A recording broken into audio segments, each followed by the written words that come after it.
বেগুন দিয়া মাছের ঝোল, নিরামিষে বেগুন, বেগুন ভাজা সবই তো খাইছেন। একবার বেগুন পোড়া দিয়ে এরম বেগুনের কোপ্তা কাটি বানিয়ে দেখবেন, সম্পূর্ণ আলাদা রকমের একটা স্বাদ। এখন খাই ধুম কেমন স্বাদ হয়েছে। প্রথমে আলুটা খাই।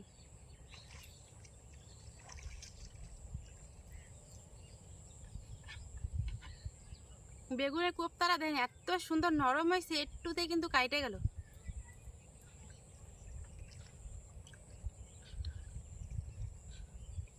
দারুণ স্বাদ হয়েছে বন্ধুরা।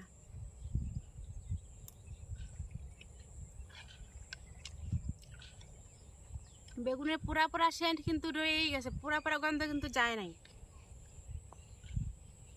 আর তরকারিটা হচ্ছে দুর্দান্ত স্বাদ। দেখলেন তো কত অল্প সময়ে সহজভাবে এত সুন্দর একটা রেসিপি বানিয়ে ফেলাইলাম। আশা করি আপনাকে ভিডিওটা অবশ্যই ভালো লাগবে।